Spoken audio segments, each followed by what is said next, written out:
अब आया आनंद। अब ज्ञात हुआ ना कितना बल है हमारे असुर महायोद्धा में।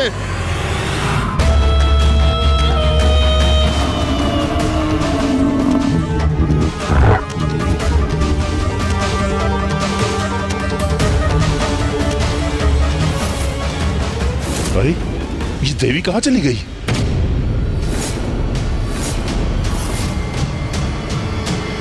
जो देवी मेरी दृष्टि से दूर हो गई उस पर कैसे वार करूं? क्या हुआ महेश पोंड्रक? मुझे ही ढूंढ रहे हो ना? ओह, तो यही खड़ी है ये।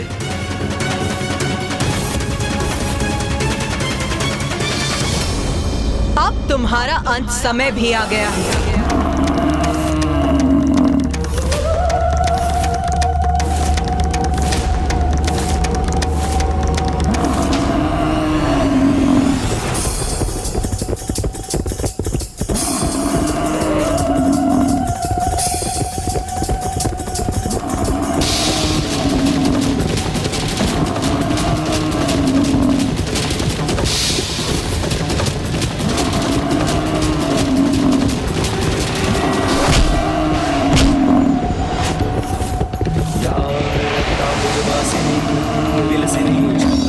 तेजस्विनी या रक्तारुधिरांबरा हरे सखी या श्री मनोलालिनी या रत्नाकर मंथना। मुझ पर वार किया देवी ने, अब मैं इसका दंड दूंगा उन्हें।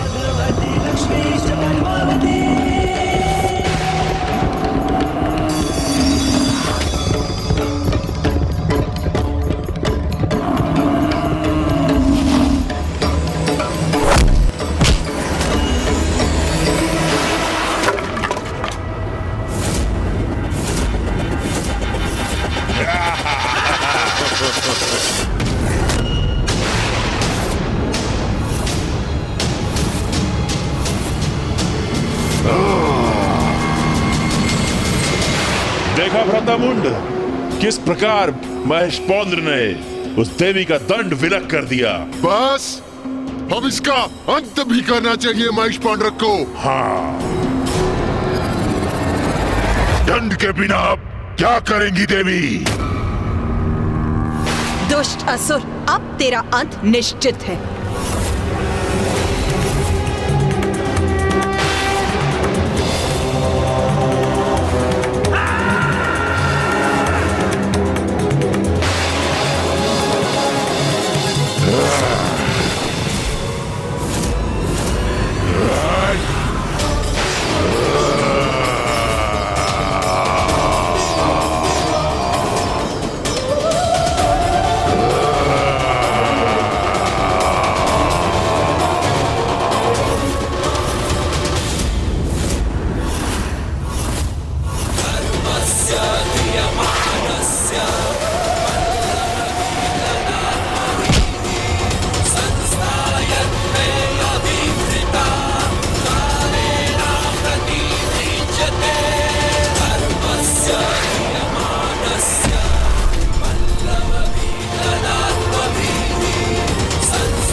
माता चंडमारी ने इस असुर का भी अंत कर दिया। महेश पौंद्र का भी वध कर दिया। इस देवी ने कितनी निर्ममता के साथ उसका वध किया, आपने देखा भ्रातामुन?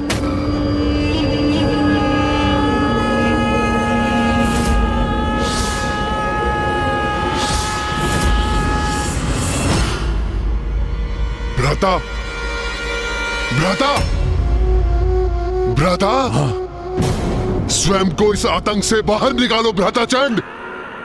तो क्या हुआ यदि उसने रूरू और महेश पौंड्रक का अंत कर दिया? भूल जाओ उन्हें। कौन थे वो दो दुर्बल असुर? स्मरण करो, कौन है हम, कितनी शक्तियां हैं हमारे पास। ब्रह्मदेव का वरदान प्राप्त है हमें, अति बलशाली है हम, चंड और मुंड है हम।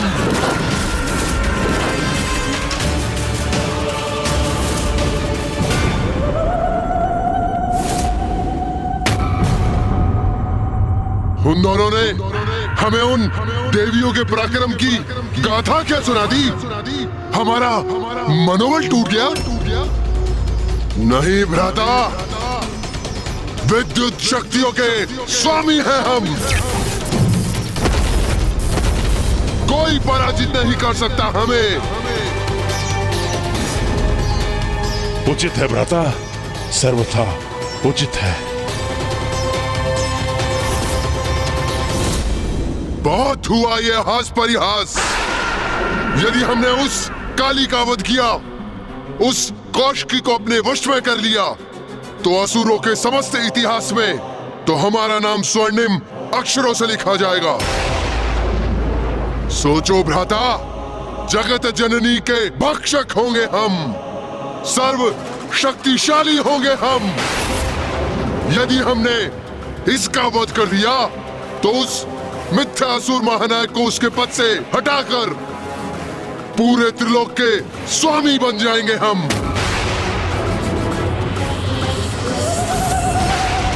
हाँ भ्राता, हाँ, शुंभ और निशुंभ को मृत्यु प्रदान करेंगे हम। हम बनेंगे असुरों के महानायक, हम होंगे असुरों के अधिपति। उचित है भ्राता, उचित है। तो इस अवसर का लाभ उठाओ भ्राता। इस देवी का वध कर त्रिलोक का राजपद प्राप्त करेंगे हम। राजपद, त्रिलोक का राजपद उचित है।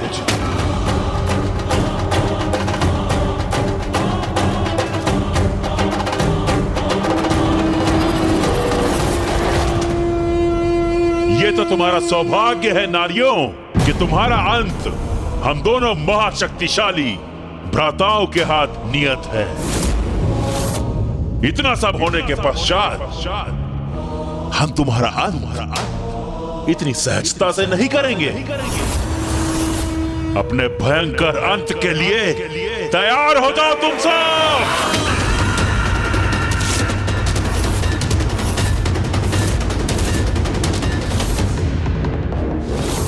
मूर्ख असुरों, अभी भी तुम्हारा विवेक, तुम्हारी बुद्धि जागृत नहीं हुई, तो अब तुम्हारे अंत का समय आ ही गया है।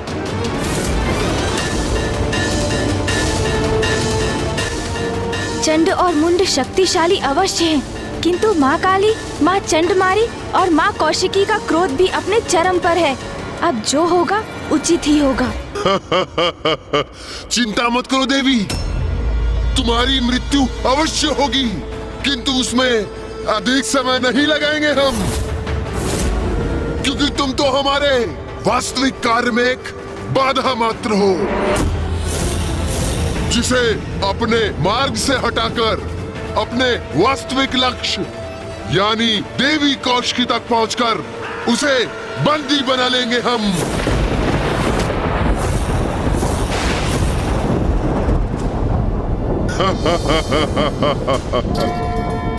मूर्ख असुरों, तुम्हारी मूर्खता और अहंकार के कारण तुम्हें इसका आभास भी नहीं कि यहाँ आकर जो तुमने अंतिम लक्ष्य का चुनाव किया वो है मृत्यु। मृत्यु।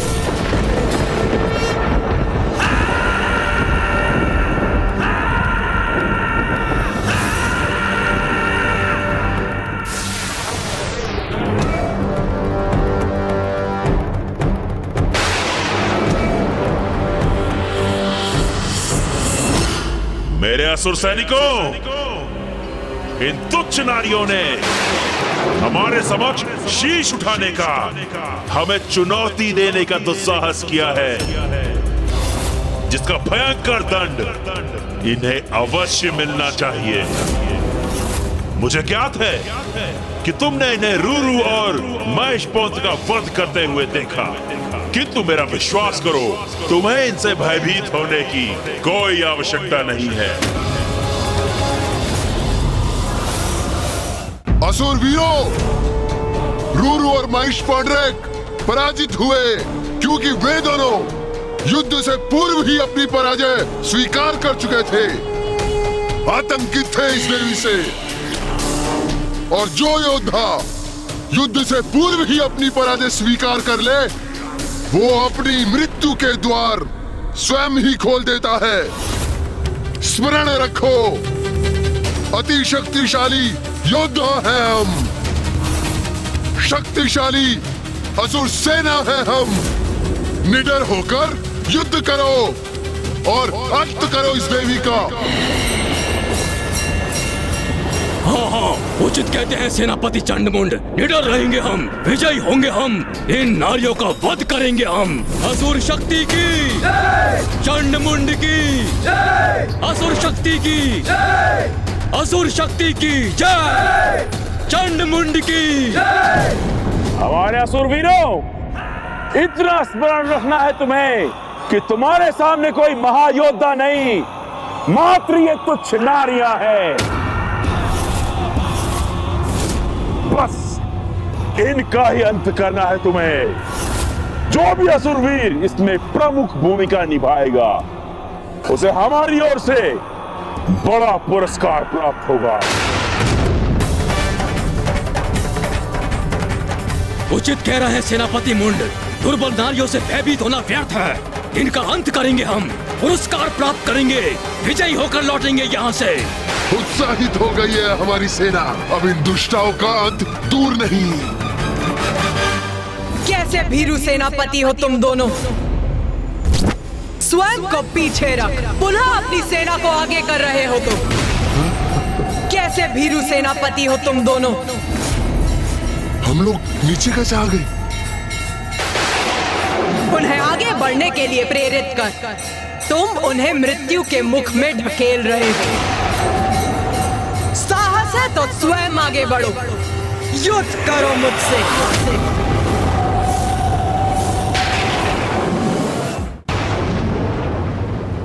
मैं तो तुम्हें एक सहज मृत्यु देना चाहता था, किंतु प्रतीत होता है कि तुम मेरे हाथों ही मृत्यु चाहती हो। तो ठीक है, फिर यही उचित है।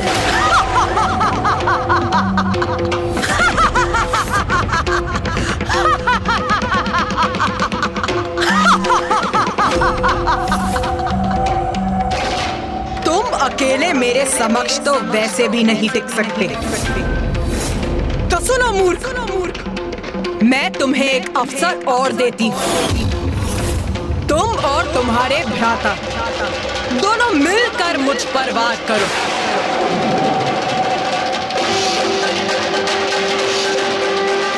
और मैं देवी चंडमारी तुम्हारी सेना को नष्ट करती हूँ। इतना दुस्साहस इस दुष्टा चंडमारी का, इसका भी दंड प्राप्त होगा इसे। जाओ असुरवीरों, जाओ और जाकर इसका वध करो। और हम इस देवी काली का अंत करेंगे। आक्रमण करो, वध करेंगे हम देवी का, आगे बढ़ो।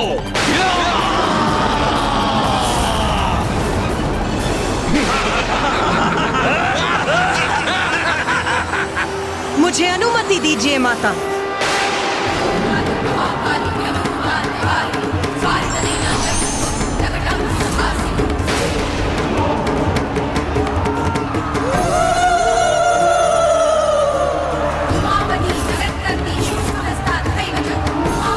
आज तुम सबका लहू बहेगा यहाँ।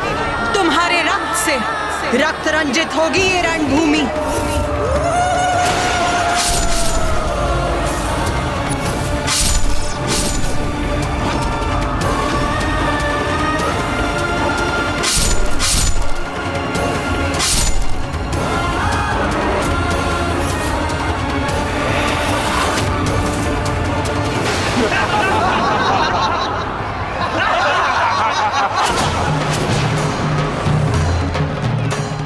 आज तुम चारों ओर से घिरी हो देवी। हमसे तुम्हारी रक्षा आज कोई नहीं कर सकता। आज तुम्हारा वध निश्चित ही करके रहेंगे। कौन किसका वध करेगा ये तो अभी स्पष्ट हो जाएगा।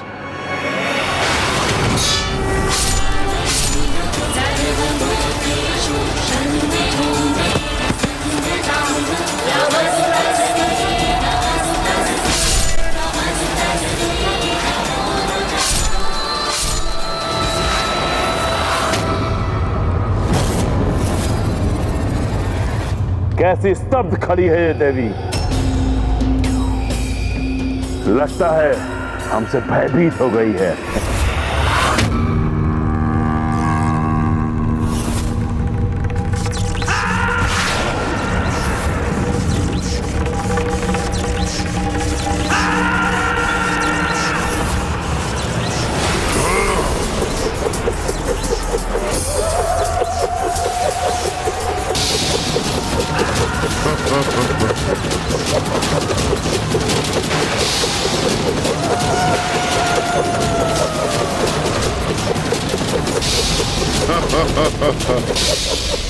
कितने भीरू हैं ये दोनों चंडमुंड।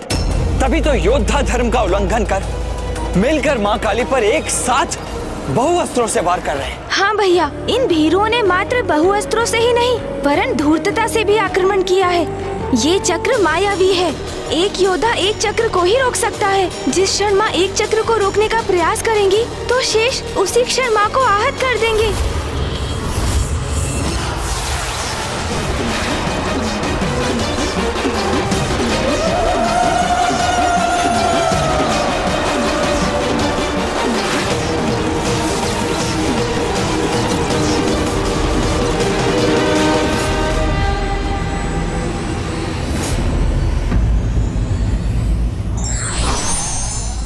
नारी को दुर्बल समझने की भूल करने वाला शक्तिशाली नहीं अपितु निर्बल होता है।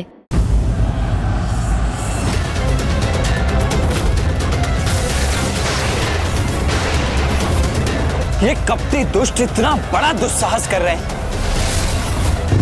अरे साहस है तो अकेले युद्ध करो ना मेरी माँ से। शांत हो जाइए भैया।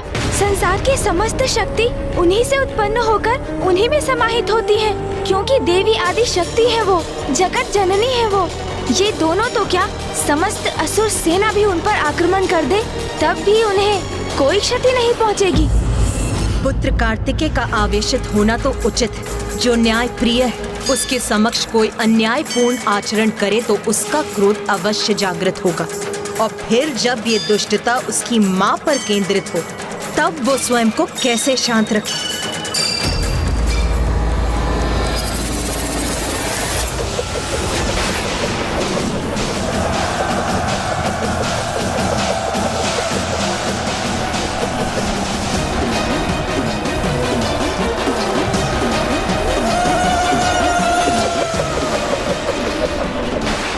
तुम्हारे प्रत्येक प्रहार का उत्तर है मेरे पास।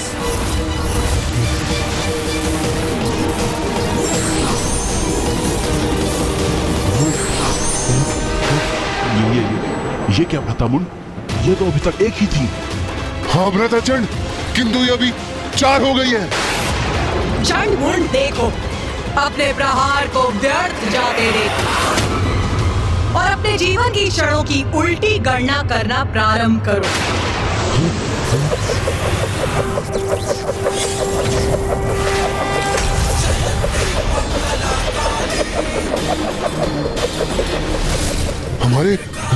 मायावी चक्र रोक दिए जो मृत्यु प्रदान किए बिना नष्ट ही नहीं हो सकते। उन्हें हमारी ही सेना पर लक्षित कर दिया इस देवी ने।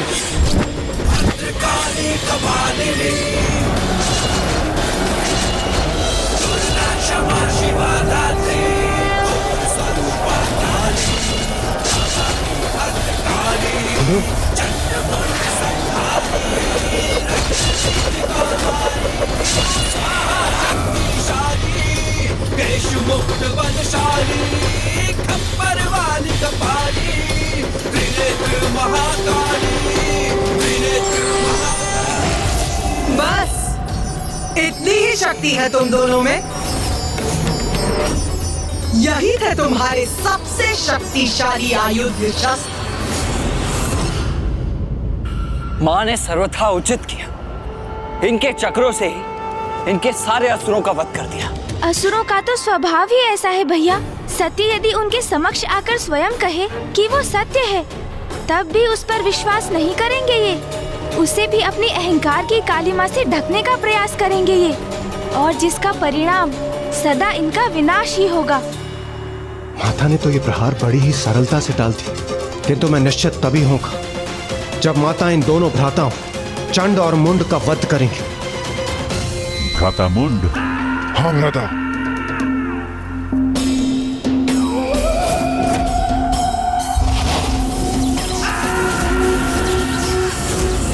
मूर्खों, ये बालकों की क्रीड़ा करोगे मेरे साथ? बालकों की क्रीड़ा तो अब तक हो रही थी देवी। अब तुम चंड मुंड की प्रचंड विद्युत शक्ति का सामना करोगी।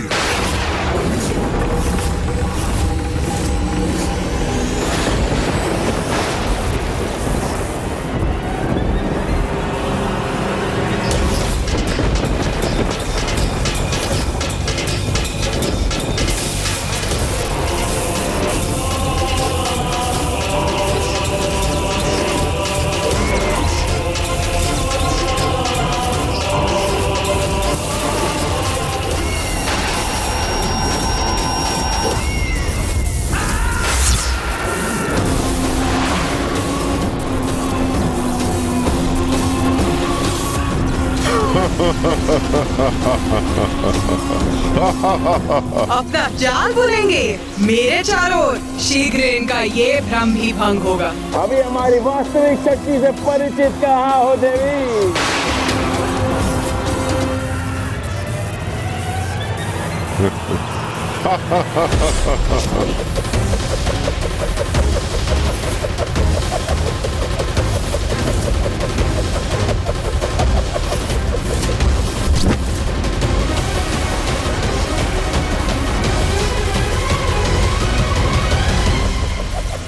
चंड मुंड, देखो अपने शस्त्रों को नष्ट होते देखो।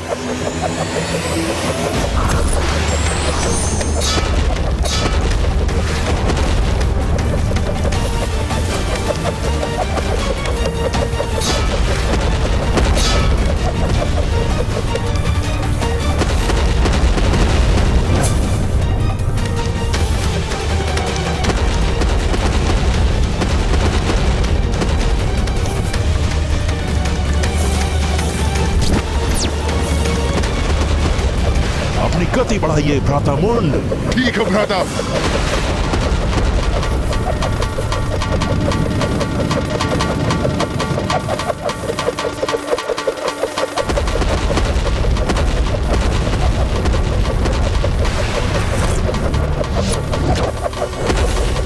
अपनी गति और बढ़ाओ भ्राता मुंड, थका दो इस देवी को।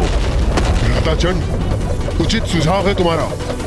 लो, मैंने और तेज कर दी अपनी गति।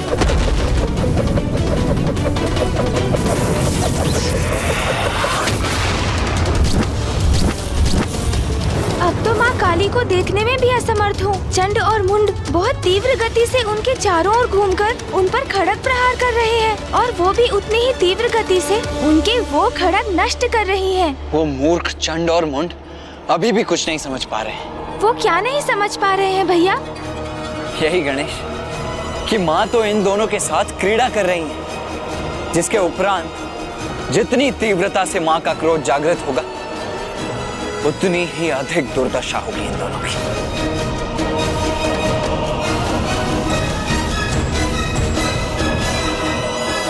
चंड मुंड, अब तुम्हारी कुछ ही सांस शेष, तुम्हारा अंत निश्चित हो।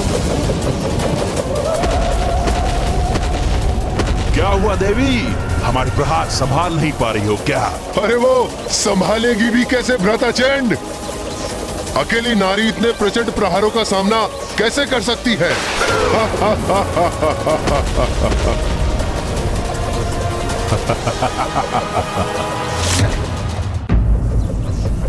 हे नारी, हम तो अनंत काल तक इसी प्रकार प्रहार कर सकते हैं, पर तुम अवश्य थक जाओगी।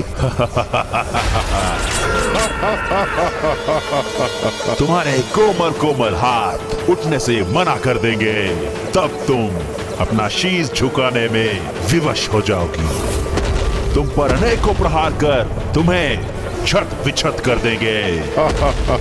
हाँ, फिर हम अपना समस्त ध्यान उस देवी कौशिकी पर केंद्रित करेंगे।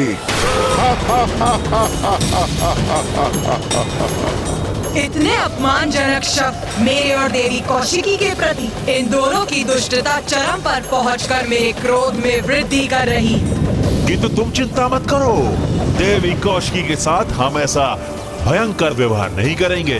हाँ, उस सुंदर देवी को खींचते हुए अवश्य ले जाएंगे, किंतु अत्यंत प्रेम के साथ। शुंभ के लिए नहीं, उसे अपने लिए लेके जाएंगे। बस अब प्रतीत होता है अपने इन दुर्वचनों से अपने भाग्य के पट बंद कर लिए हैं इन दोनों ने। अब तो एक ही घटना शेष है इनके जीवन में, इनकी मृत्यु। अब इन दोनों के पापों की गागर भर चुकी।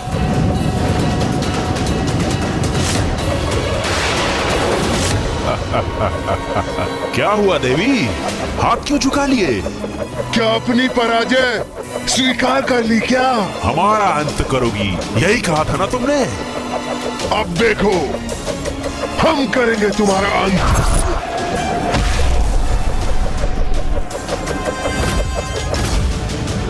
अरे ये क्या हुआ? माँ काली कहाँ चली गई?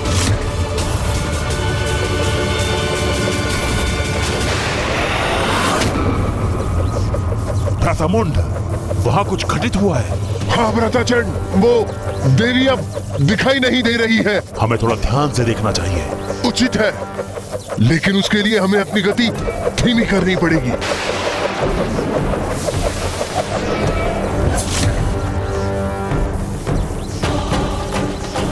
भ्रातामुंड, वो देवी कहाँ चली गई? लगता है भाग गई।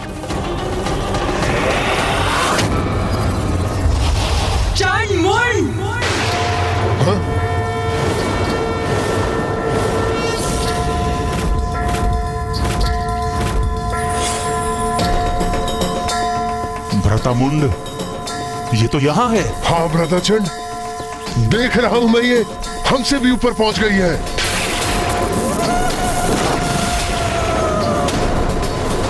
भागना तो अब तुम्हें चाहिए मूर्खों। ये तो अत्यंत विकराल प्रतीत हो रही है भ्रातामुंड। हाँ भ्राताचंड, ये क्या करने जा रही है? किंतु अब तो तुम्हारे भागने का भी कोई लाभ नहीं। भ्रातामुंड, इसका स्वर तो अत्यंत भयावना है।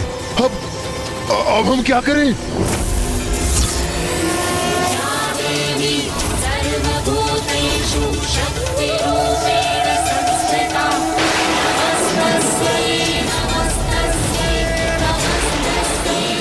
मैंने कहा था, अंततः माँ इनकी बड़ी दुर्दशा करेंगी।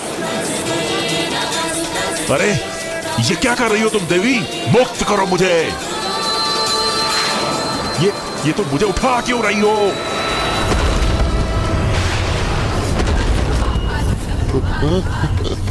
क्यों उठा रही हो मुझे?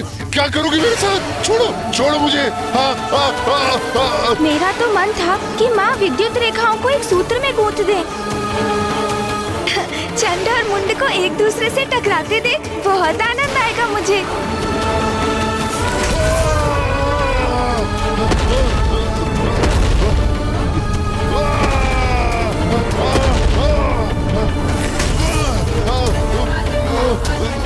तुम्हें तीव्र गति तेजी से घूमकर वार करने में बहुत आनंद आ रहा था ना?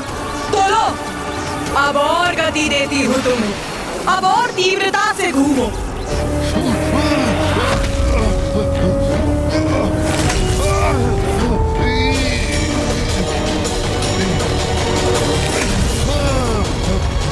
प्रतीत होता है माँ को तुम्हारा सुझाव भा गया है गणेश। माँ ने दोनों रेखाओं को इस प्रकार एक साथ गूंथ दिया है जैसे प्रतीत होता है किसी के केशों की चोटी हो। हाँ भैया।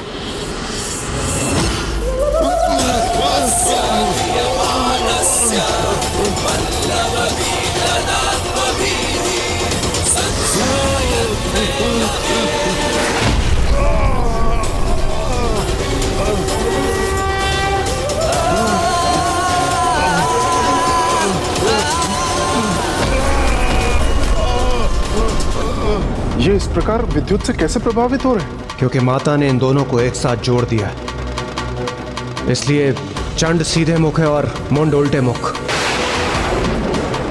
विपरीत विद्युत ऊर्जाओं के एक साथ आने से विद्युत ऊर्जा के प्रवाह में एक तरात्म स्थापित हो गया है और ये विद्युत भली भांति निरंतर प्रवाहित होती रहेगी और ये दोनों भी इसी प्रकार अपनी ही ऊर्जा से प्रभावित होते रहेंगे।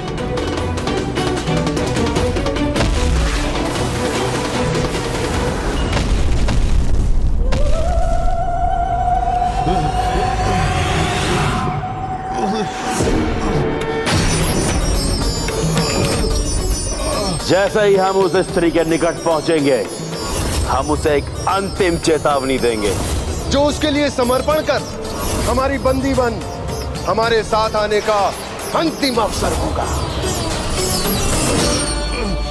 मैं तुम दोनों को अंतिम चेतावनी देती हूँ। देवी कौशिकी के समक्ष समर्पण करो, उनकी शरण में आ जाओ।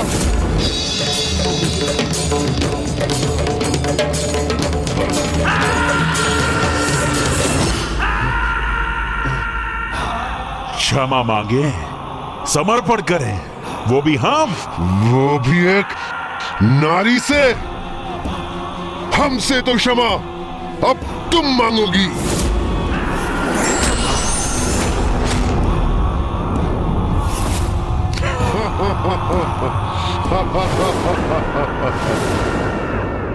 अपना अंतिम अवसर भी गवा दिया इन दोनों ने। बस उसके लिए ये अंतिम अवसर होगा। उसके बाद हम नहीं, हमारे बाण बात करेंगे, हमारे बाण बात करेंगे, बाण बात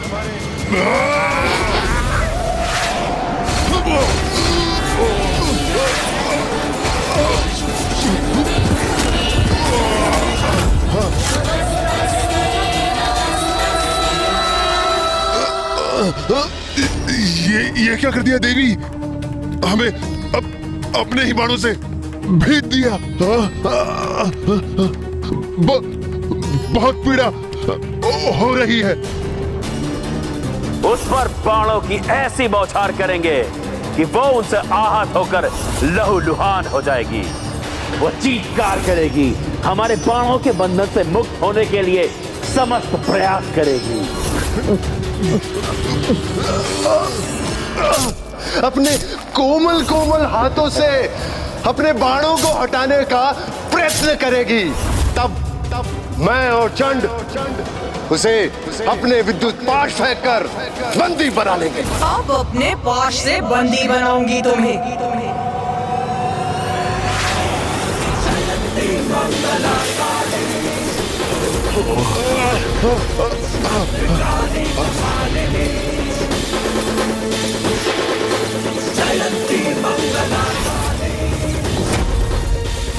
अरे ये पाश तो हमें और कष्ट दे रहा है, हमारे घाव बढ़ा रहा है। छोड़ दो हमें, और कोई भूल नहीं करेंगे हम। हमें जाने दो, हमें जाने दो।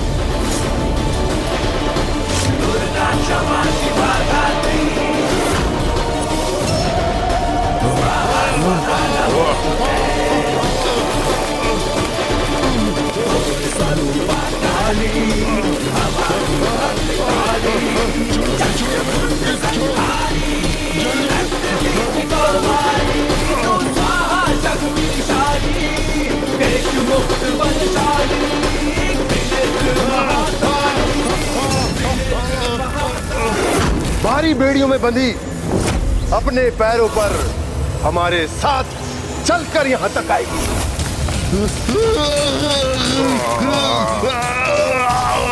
मैं उसके केश थाम लूंगा। वो हमारे आगे हाथ जोड़कर असहाय अवस्था में आकर रुदन करेगी।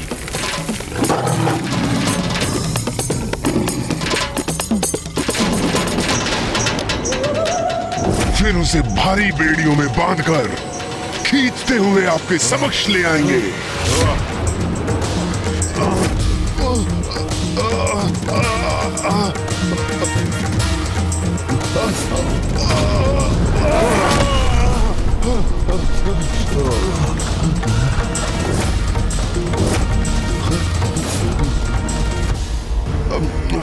वो हमारे आगे हाथ जोड़कर असहाय अवस्था में आकर रुदन करेगी।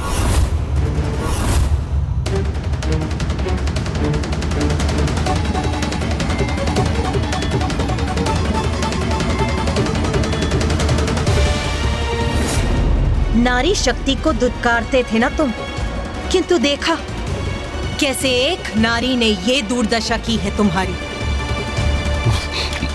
किंतु तुम तो क्षमा योग्य भी नहीं।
उसके अहंकार को खंडित करते हुए हम उसे इस राज्यसभा में लेकर आएंगे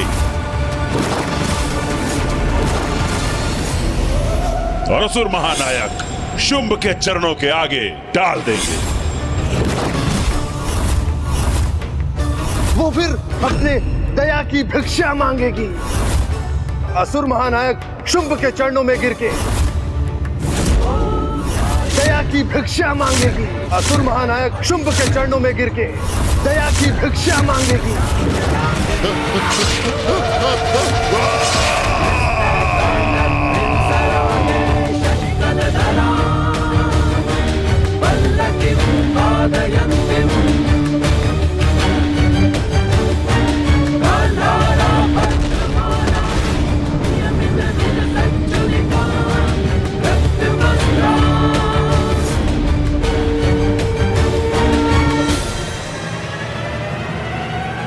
देवी काली, तुमने चंड मुंड का वध किया है, इसलिए आज से तुम संसार में देवी चामुंडा के नाम से भी जानी जाओगी और समस्त संसार देवी चामुंडा की पूजा करेगा।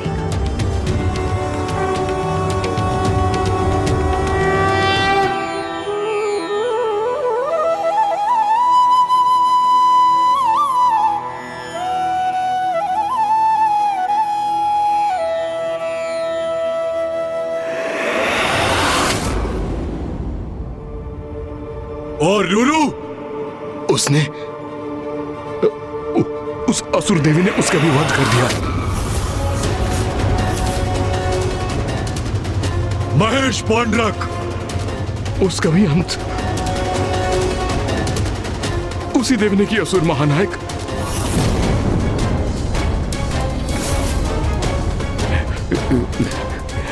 मुंड, असुर सेनापति, मुंड भी उस देवी के समक्ष जीवित नहीं बचे।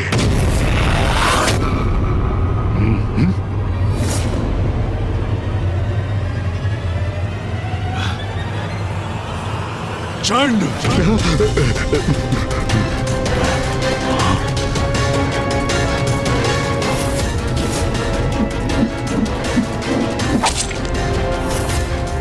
कैसे बताऊं असुर महानायक को चंड का भी अंत किया देवी ने।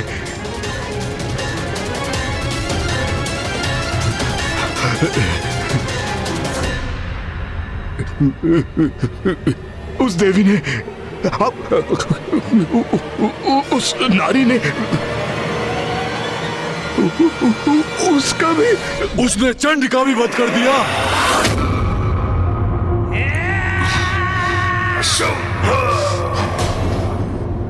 चंड मुंड जैसे पराक्रमी असुरों को, मेरे सेनापतियों को पराजित कर दिया उसने।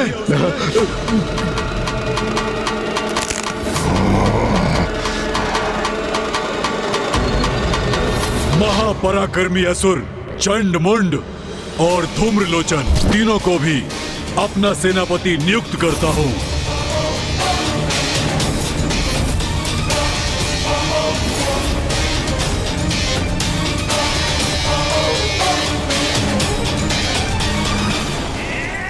वो दुष्ट नारी, मैं उसका अंत कर दूंगा, अंत। ये क्या कह रहे हैं आप देव सेनापति निशुंभ? अब तो अपने भ्रम से बाहर आइए। इस अनुचित उन्माद का अंत कीजिए। अब वो कोई साधारण नारी नहीं है, समस्त ब्रह्मांड की शक्ति की स्रोत, सर्वोच्च नारी की शक्ति, शिव की शक्ति, जगत जननी है वो कोई भी हो, मैं उसका अंत कर दूंगा, अंत। निशुंभ,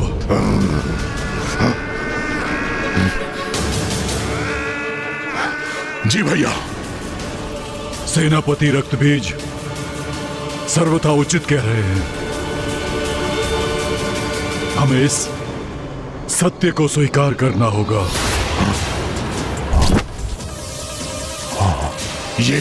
ये क्या कह रहे हैं भ्राताचुंब? हम असुर पराजय स्वीकार कर लें? यही उचित होगा। इसी में हम सभी असुरों की भलाई निहित है।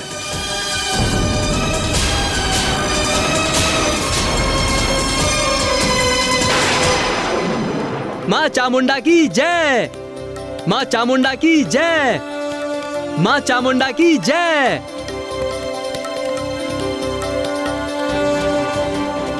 गणेश जी, मैं स्वयं को रोक ही नहीं सका।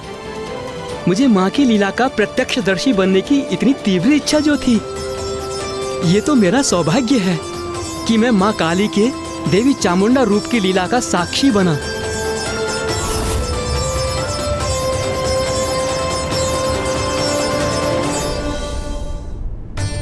आपकी लीला तो दिव्य और अपरंपार है माँ।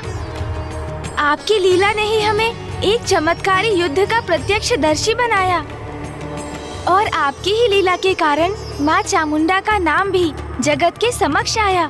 चंड और मुंड का वध करने के कारण आज से आप देवी चामुंडेश्वरी और मुंडेश्वरी नाम से भी संसार में पूजी जाएंगी।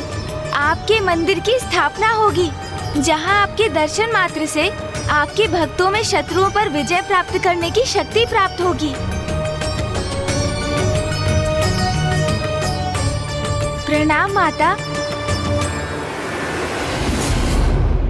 मैं अचंभित हूँ कि एक नारी से भयभीत होकर हम पराजय स्वीकार कर लें। ये आप सुझाव दे रहे हैं भ्राताशुंभ?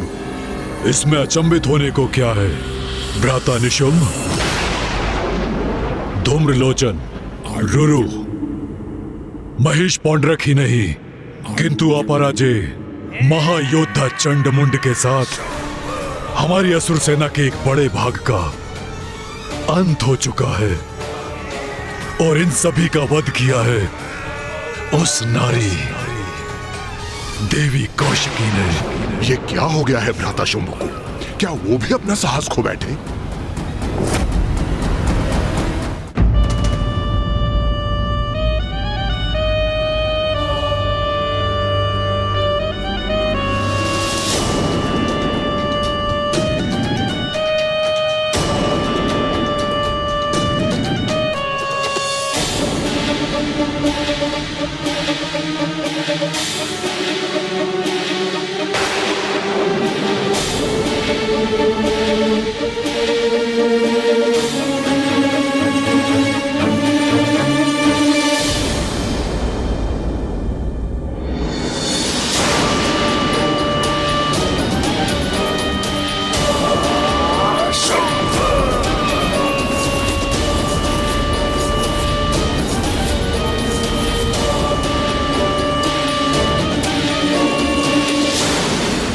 सत्य है ना, उस देवी ने हमारे प्रचंड असुर योद्धाओं का वध कर दिया, फिर भी तुम्हारा क्रोध जागृत नहीं हुआ?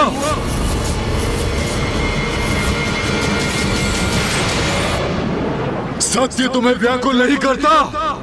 तुम्हारे हृदय का रक्त क्रोध से नहीं उबलता? बोलो रक्त बीज, बोलो। हमारे असुर भ्राता हमारे लिए, हमारे असुर समुदाय के उत्थान के लिए युद्ध करने गए थे।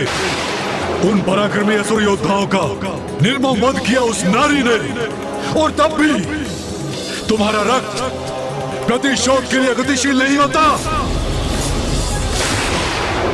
आप सत्य को कब स्वीकार करेंगे असुर महानायक शुंभ? अपने मति भ्रम का परित्याग कीजिए, जिनसे प्रतिशोध लेने के लिए आप मुझे प्रेरित कर रहे हैं। वो कोई साधारण नारी नहीं है, जगत जननी है।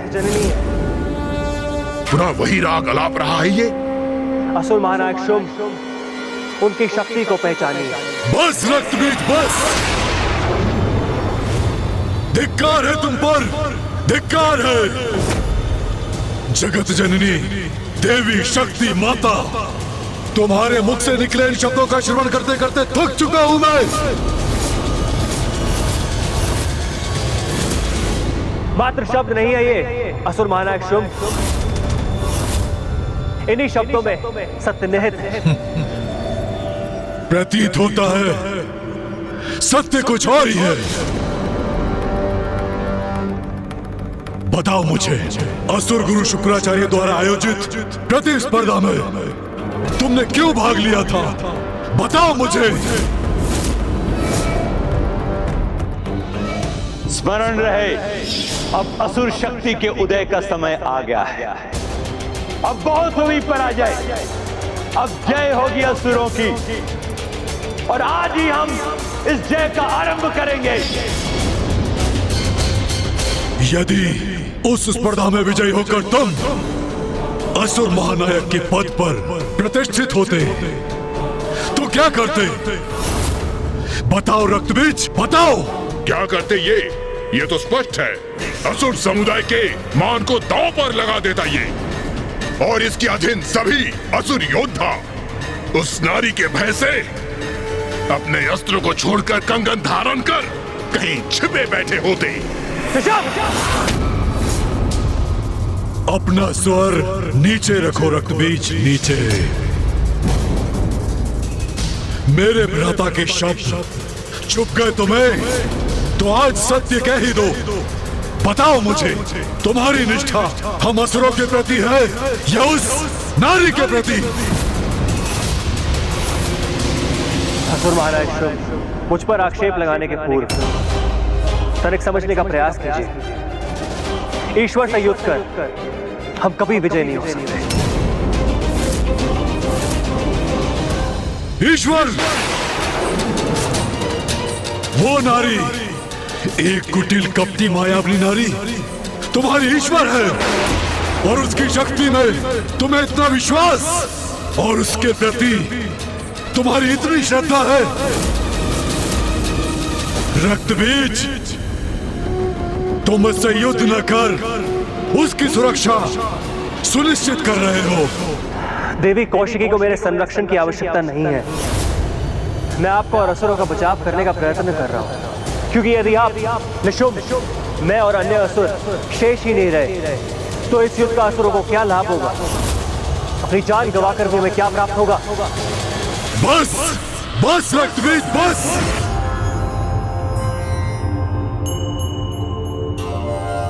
ओम जयंती मंगला काली भद्रकाली कपालिनी,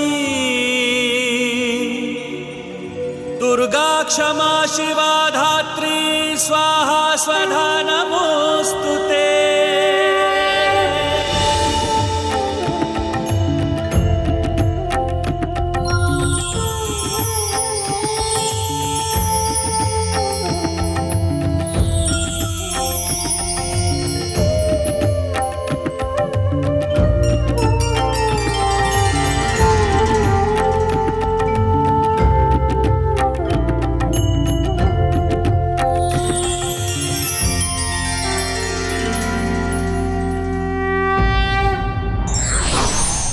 सच्चे हितैषी ही सत्य से अवगत कराते हैं, किंतु ये व्यक्ति पर निर्भर करता है वो इसे कितना महत्व देता है।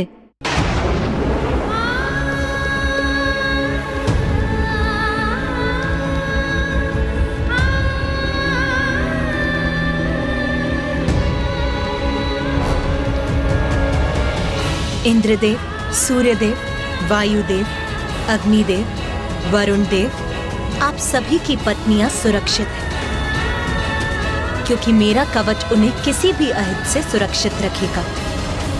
माता, आपका कोटि कोटि धन्यवाद। आपने कृपा कर हमारी सारी चिंताएं हर ली। माता, यदि सभी देवियां सुरक्षित हैं, तो क्या हम उन्हें अपने साथ लौटा कर ले जाएं? नहीं, अभी वो समय नहीं आया, क्योंकि शुंभ और निशुंभ के वध होने तक देवियां मेरे ही कवच के संरक्षण में गुफा में सुरक्षित रहेंगी।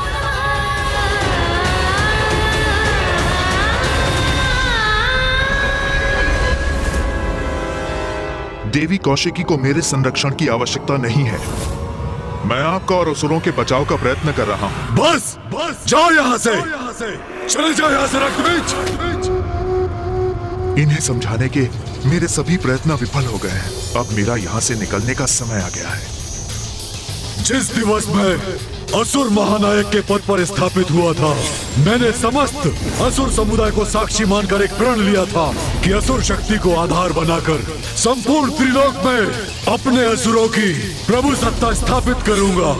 किंतु तब मुझे यह कहा गया था कि मेरा ही एक अत्यंत शक्तिशाली और महत्वपूर्ण सेनापति मेरी ही सबसे बड़ी दुर्बलता का रूप लेगा। यहाँ और रुककर मैं अपने असुर समुदाय के प्रति अपनी निष्ठा प्रमाणित नहीं कर सकता।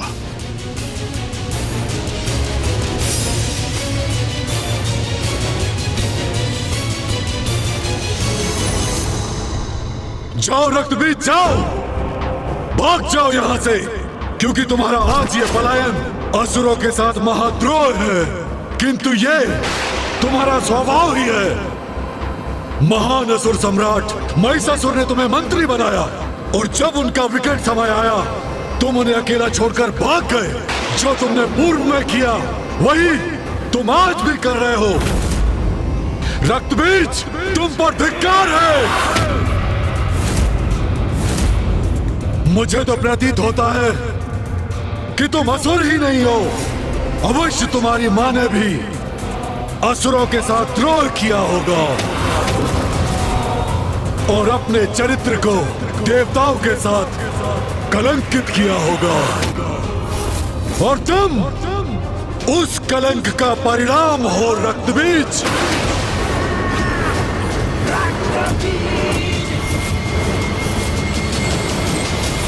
उचित कहा भ्राता आपने। कभी तो बार बार देवियों का साथ देकर अपने आप को कलंकित करता है ये। सुना तुमने जो मेरे भ्राता ने कहा, वो कल सभी असुरों की जीवा पर होगा, और सभी असुर यही कहेंगे कि तुम्हारी मां के ही कारण तुम्हारी निष्ठा देवताओं के प्रति है। कभी देवी कात्यायनी तो कभी देवी कौशिकी। इन देवियों के लिए अपने ही नायकों का परित्याग कर तुम भाग जाते हो। बस बस, इतना दुस्साहस कैसे कर लिया तुमने?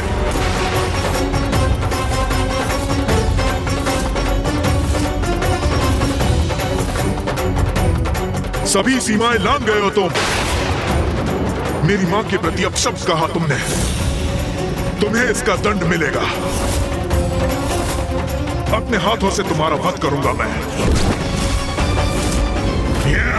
स्तंभन! स्तंभन!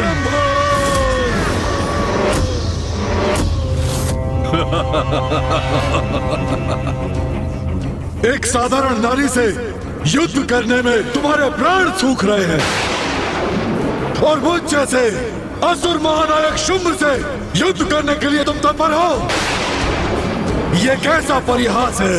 इस बंधन से मुक्त होता तो अभी अपनी शक्ति का परिचय देता तुम्हें। तुम्हारी मां को लेकर कुछ कह दिया तो तुम इतने क्रोधित हो गए किंतु तुम्हारे इतने असुर योद्धाओं का वध हो गया और तुम पर कोई प्रभाव नहीं पड़ा। भ्राता शुंभ ये क्या कर रहे हैं? यदि रक्त बीज के तन से उसके रक्त की एक भी बूंद धरती पर गिरी तो वो उसके लिए एक बड़ी सेना उत्पन्न कर देगी, और यदि ऐसा हुआ तो ज्ञात नहीं वो सेना हमारी कैसी दुर्दशा करेगी। नहीं, भैया को उसे स्तंभन से मुक्त करना ही होगा।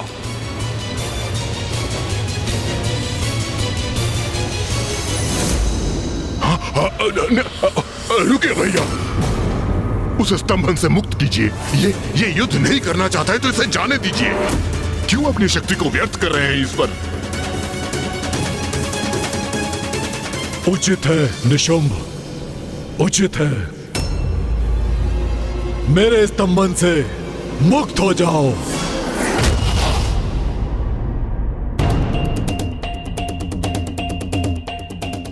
आपके रोकने के पूर्व मैं देवी कौशिकी से युद्ध करने जा रहा था,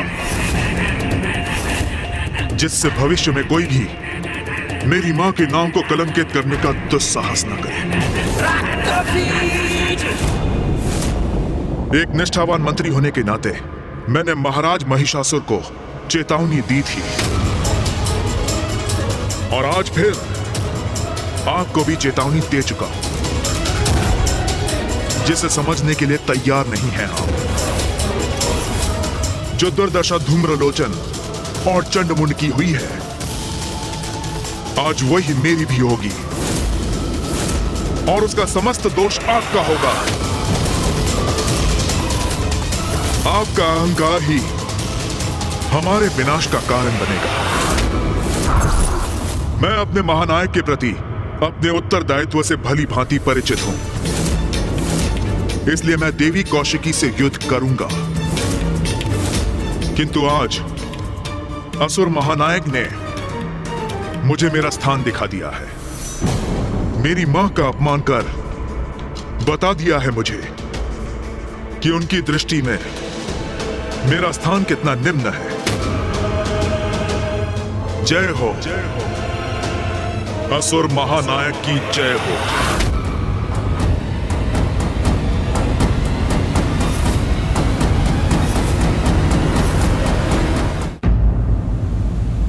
देवगण, आप सभी के यहाँ से प्रस्थान का समय आ गया है।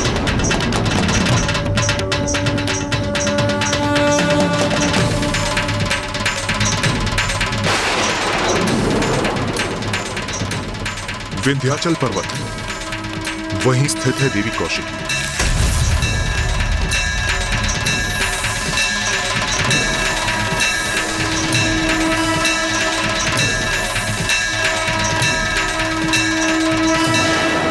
माँ, हमें यहाँ से दूर मत भेजिए। ये सब जो घटित हो रहा है और जो होने वाला है, ये सभी तो आपकी ही लीला है माँ। हमें भी यहाँ रहकर आपकी उसी लीला का प्रत्यक्षदर्शी बनने की अनुमति दीजिए माँ।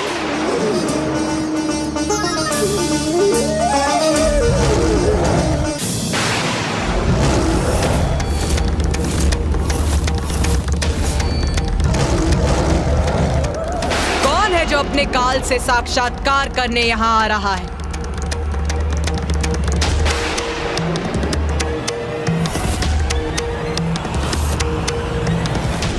रक्त बीज, रक्त बीज।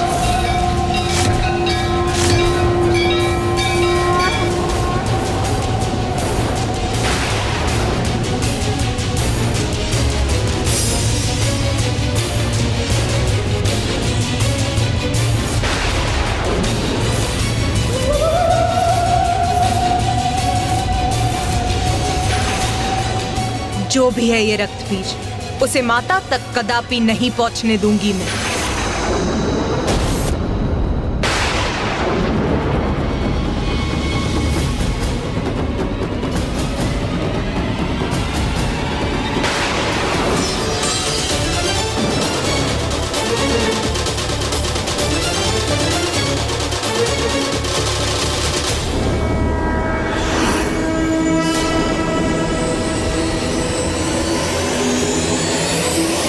जगत जननी,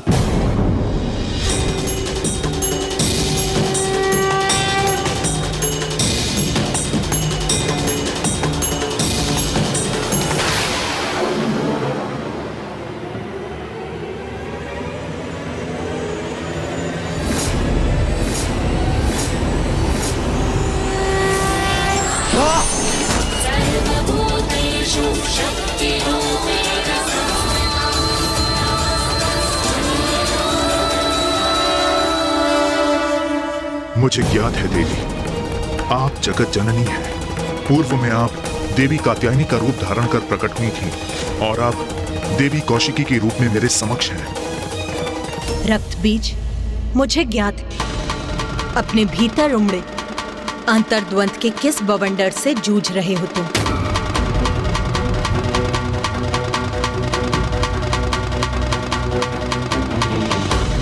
मैं आपसे युद्ध करने के लिए विवश हूं जगत जननी। पूर्व में भी मैंने महाराज महिषासुर को चेतावनी देने का प्रयत्न किया था, किंतु मैं असफल हुआ और अब पुनः असुर महानायक शुंभ को आपकी शक्ति के प्रति सचेत करने में विफल हुआ हूं मैं।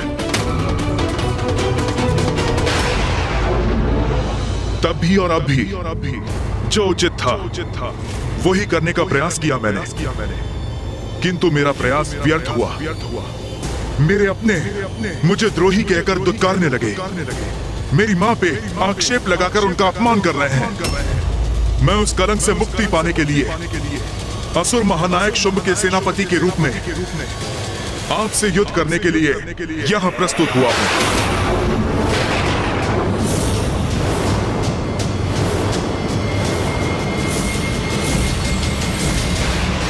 आप अपना दायित्व निभा रही हैं जगत जननी, और मैं भी अपना दायित्व निभाने यहां आया हूं। ज्ञात है मुझे अंततः आपके हाथों मृत्यु होगी मेरी,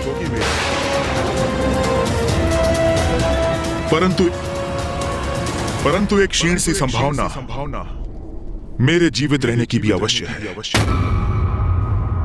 इस युद्ध को अपने जीवन का अंतिम युद्ध समझकर मैं अत्यंत उदास था माता, किंतु फिर यहां आते समय मेरे मन में एक विचार कौंधा और मुझे प्रतीत हुआ कि मैं एक योद्धा हूं और एक योद्धा को अपने जय की आस, वो भले ही कितनी क्षीण क्यों ना हो, कभी नहीं त्यागनी चाहिए।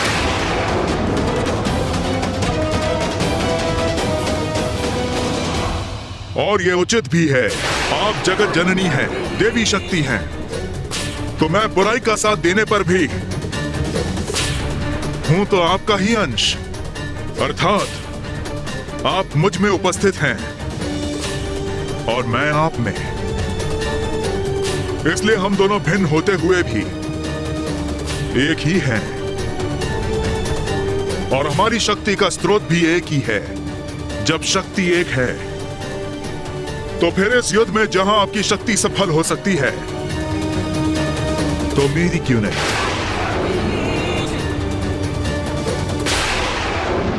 रक्तबीज, तुम्हारा जो कर्तव्य है तुम उसका पालन करो। यदि इस युद्ध में शेष रहा तो अपनी मां का प्रतिशोध अवश्य लूंगा शुंभ से, उसे मृत्यु दंड देकर आपकी इच्छा पूर्ण करूंगा मैं।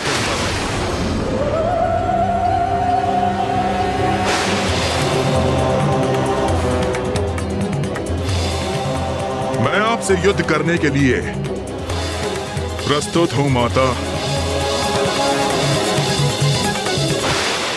आज्ञा दीजिए देवी कौशिकी, वो आपसे युद्ध करने आया है, किंतु उसके पूर्व उसे मुझे पार कर आगे बढ़ना होगा।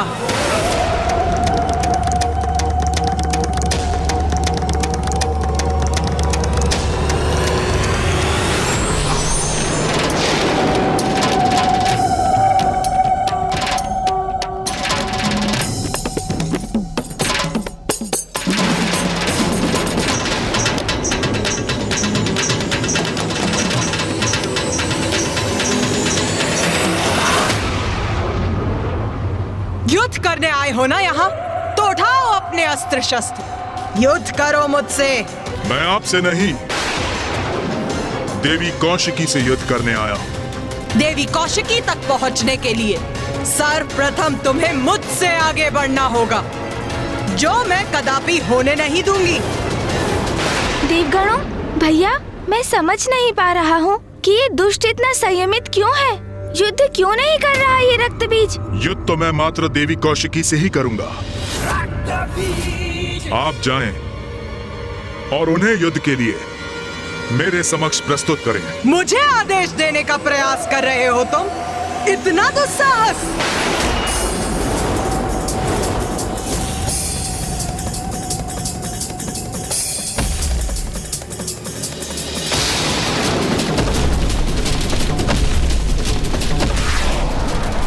आइए देवी, युद्ध कीजिए मुझसे, यही तो मैं भी चाहता हूं।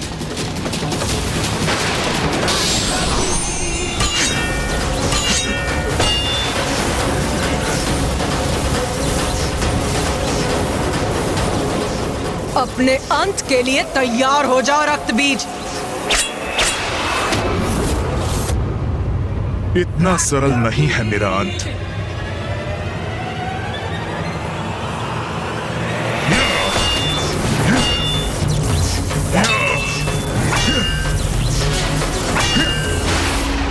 उस स्पर्धा में हमने जिस रक्तबीज को देखा था, ये उससे कितना भिन्न प्रतीत हो रहा है।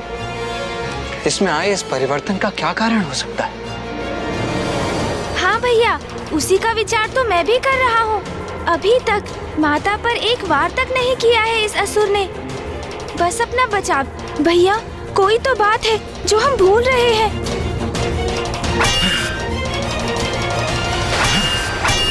प्रथम पूज्य गणेश जी, रक्तबीज को ये भली बात ही ज्ञात है कि वो माता का सामना कदापि नहीं कर सकता, इसलिए वो केवल युद्ध करने का स्वांग कर रहा है, जिससे कि वो शुंभ को संतुष्ट कर सके। नहीं देवराजेंद्र, असुर युद्ध भूमि में आकर अपने क्रोध के वश में अक्षम हो जाते हैं, इसलिए उसकी आसुरी प्रवृत्ति उसे संपूर्ण सामर्थ्य से युद्ध करने पर विवश कर देती है।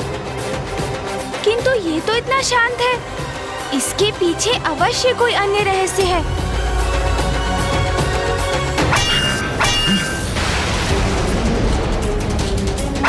वार करो मुझ पर।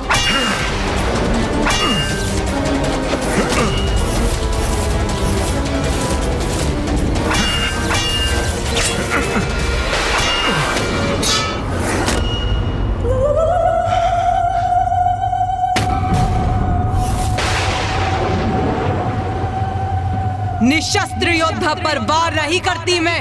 रक्तबीज, उठाओ अपना शस्त्र।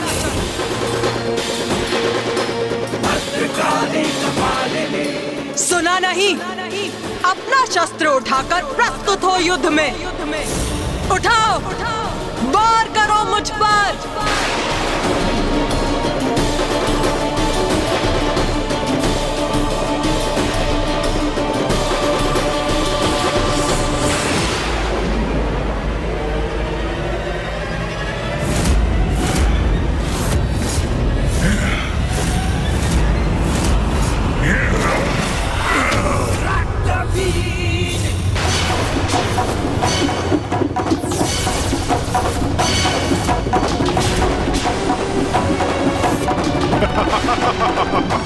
ये क्या किया इस दुष्ट ने?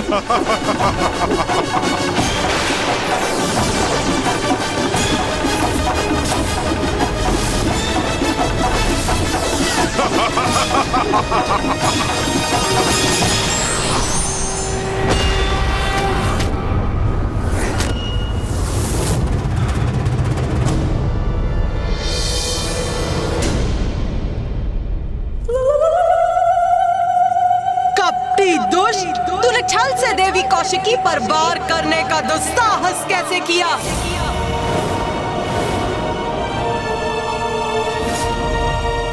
अब तेरा अंत करूंगी मैं। मुझे क्षमा करें जगत जननी, किंतु इस युद्ध में यही रणनीति अपनाने पर विवश हूं मैं।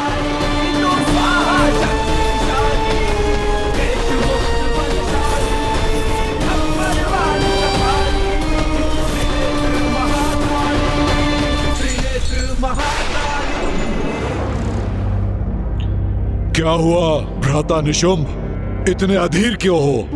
महाराज शुंभ, क्या रक्तबीज युद्ध करेगा? इस बात का हम विश्वास कैसे कर सकते हैं?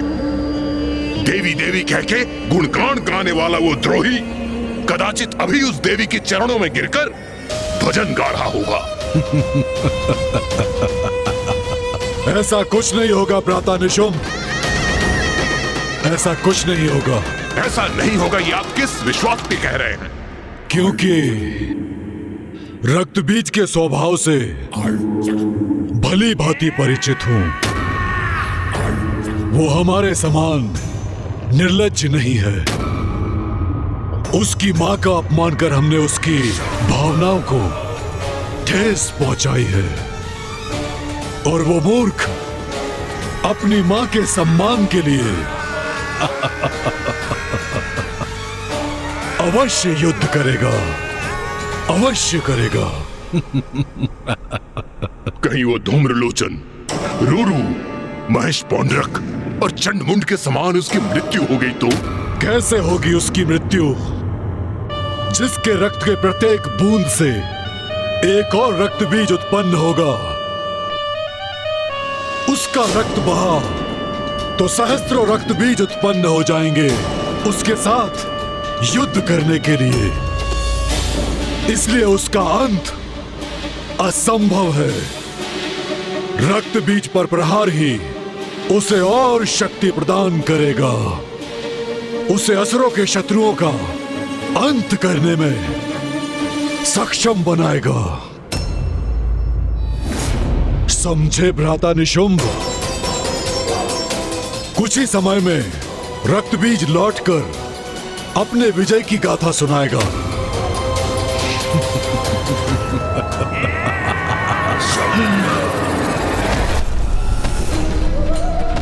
और उग्र प्रहार कीजिए मुझ पर देवी काली।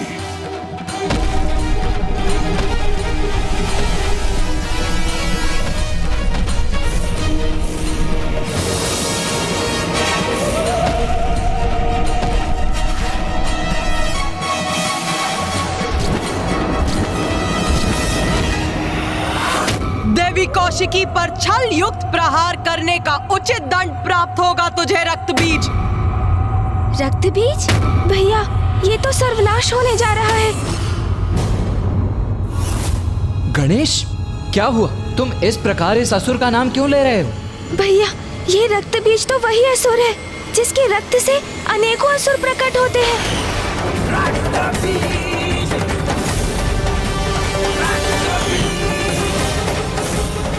तो ये है उसकी चाल। वो माता को क्रोधित कर रहा है, जिससे वो उस पर वार करे और उसका रक्त बहे, और जिससे उसके प्रतिरूप उत्पन्न हो और उसकी सहस्त्रों असुरों की सेना प्रकट हो जाए।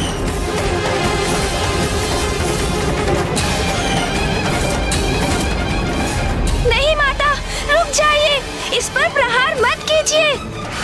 रुक जाइए माता, रुक जाइए। यही तो चाहता था मैं।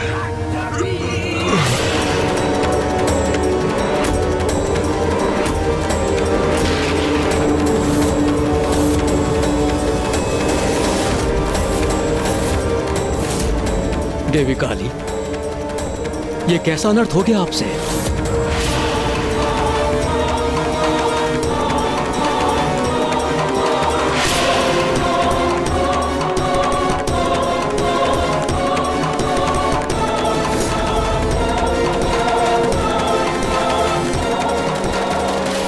मुझे आप पर वार करना ही था, वही किया मैंने। मां काली को उत्तेजित कर स्वयं पर प्रहार कराने का यही उपाय था।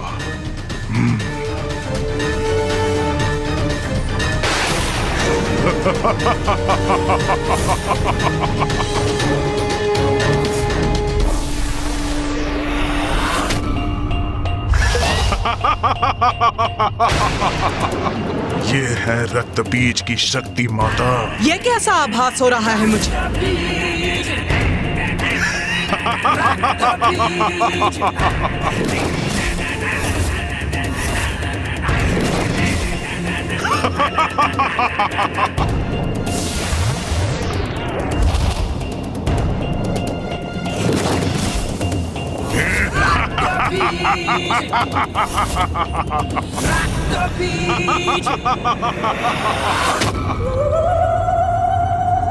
तो अभी अंत नहीं हुआ इसका?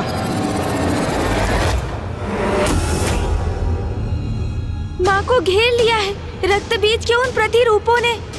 अब माँ इन सहस्त्रों असुरों का अंत कैसे करेंगी?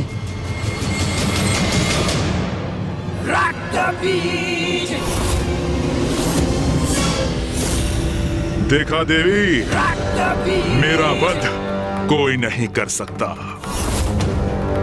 मैं तो अमर हूं। त्रिदेव त्रिदेवियों एवं उनके अंश के सिवाय कोई अमर नहीं है रक्तबीज। किंतु तुम असुरों को ये सत्य समझ में क्यों नहीं आता? तुम्हारी भ्रांति कभी मिटती क्यों नहीं? मेरे सैनिकों, आक्रमण करो, अंत कर दो इस देवी का। अंत करेंगे इन देवी का। प्रहार करो इन पर।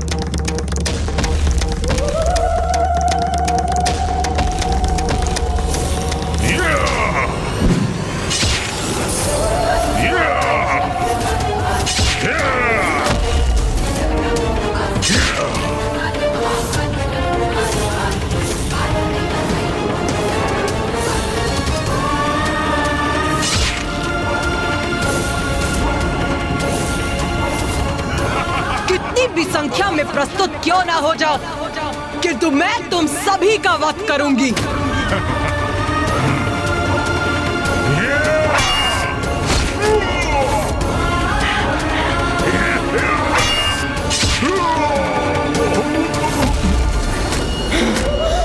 हो गया रक्तबीज, या थोड़ा और रक्त बहाऊं मैं तुम्हारा, जिससे तुम कुछ और असुर उत्पन्न कर सको? उसकी कोई आवश्यकता नहीं पड़ेगी महाकाली, क्योंकि आप तो मेरी सेना के निरंतर उत्पन्न होने का उपाय कर चुकी हैं।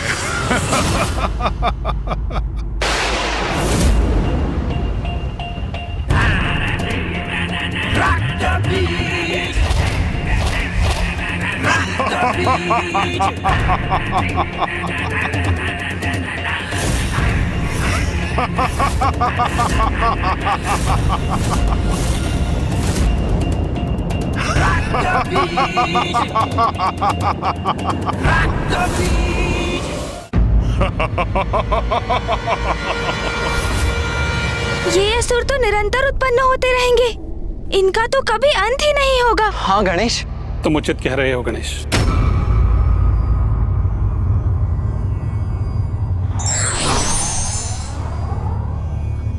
प्रणाम मामाश्री। प्रणाम मामाश्री श्री हरि नारायण।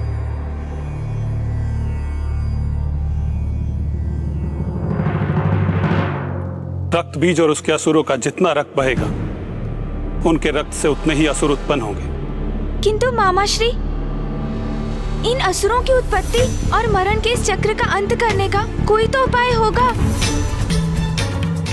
मेरी भी यही आशा है। मात्र आशा से नहीं, कर्म से कुछ होगा मामाश्री, क्योंकि कर्म किए बिना मात्र आस लगाए रहना, ये तो दुर्बल करते हैं। मैं इस प्रकार हाथ पर हाथ धरे निष्क्रिय होकर माँ को एक ऐसा युद्ध करते नहीं देख सकता जिसमें माँ का प्रत्येक प्रहार एक और बड़ा संकट उत्पन्न कर रहा है।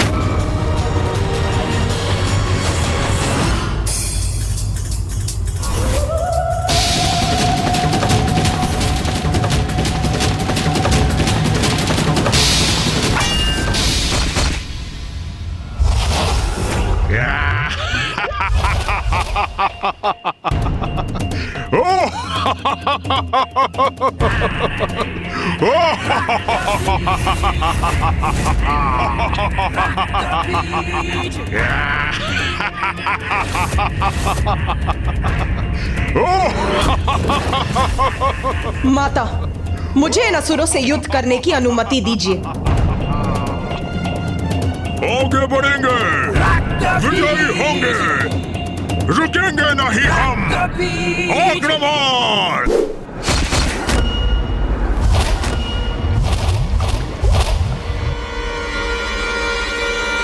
भैया, भैया, इस प्रकार आपको ऊंचे स्वर में रोकने का आशय नहीं था मेरा, किंतु मैं सशंकित हो गया भैया। सशंकित हो गए तुम? क्यों गणेश? कि कहीं आप माँ और इस असुर के मध्य युद्ध में हस्तक्षेप ना कर बैठे। किंतु यही तो उचित कर्म है ना गणेश। यदि माँ के स्थान पर कोई और स्त्री भी होती तो धर्मपरायण योद्धा का धर्म तो उनकी सहायता करना ही होता ना। किंतु भैया, वो कोई साधारण स्त्री कहाँ है? ये तो माँ के प्रति आपका स्नेह है, जिसके कारण आप उनकी क्षमता को अनदेखा कर रहे हैं। मैं अनदेखा कर रहा हूँ? क्या अनदेखा कर रहा हूँ मैं गणेश? यही भैया कि आप भी उनके एक भाग ही हैं। वो तो स्वयं संपूर्ण है, तो एक भाग संपूर्णता का सहायक कैसे हो सकता है?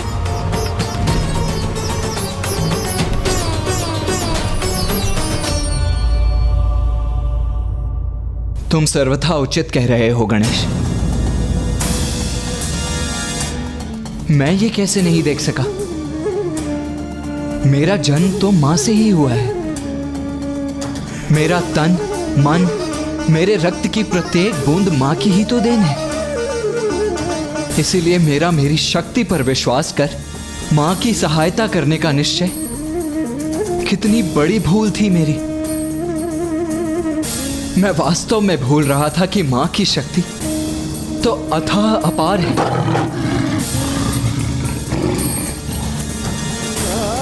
जैसे सागर का जल और जल की एक बूंद सागर की सहायता कैसे कर सकती है? मैं अवश्य क्षणिक आवेग में बह गया था गणेश। आप उचित कह रहे हैं भैया। जिस प्रकार हमारे शरीर में स्थित रक्त की प्रत्येक बूंद माँ की ही देन है, उसी प्रकार रक्त बीज की देह का रक्त भी माँ का ही अंश है। उसी रक्त को माँ के विरुद्ध उपयोग करने में आतुर है, बिना ये जाने कि वो रक्त तो माँ से ही उत्पन्न होता है, अंत में माँ में ही समा जाता है। जो शक्ति उसे माँ से ही प्राप्त हुई है, उसका उपयोग माँ के विरुद्ध कर वो कभी युद्ध में विजयी नहीं हो सकता।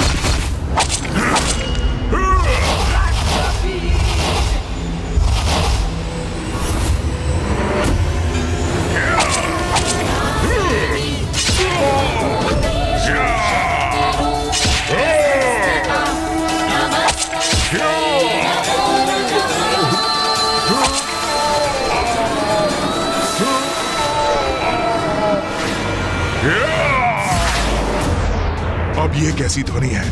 किसका आगमन हो रहा है?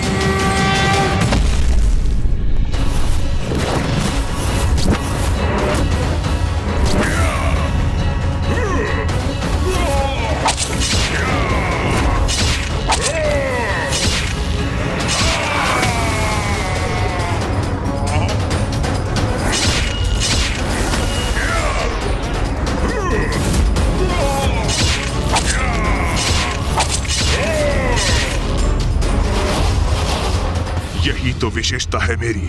मेरे ऊपर आघात मेरा अंत नहीं करते, मुझे और बलवान बनाते हैं।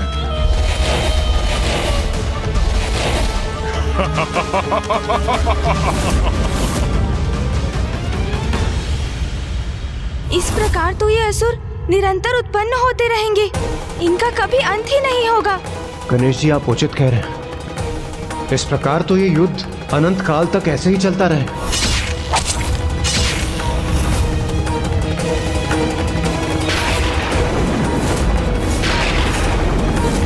तो फिर माता कैसे रक्त बीज को अपने रक्त से नवीन असुर उत्पन्न करने से रोकेंगी? योद्धा कितना भी शक्तिशाली क्यों ना हो, यदि वो अधर्म के साथ है तो उसका विनाश निश्चित है।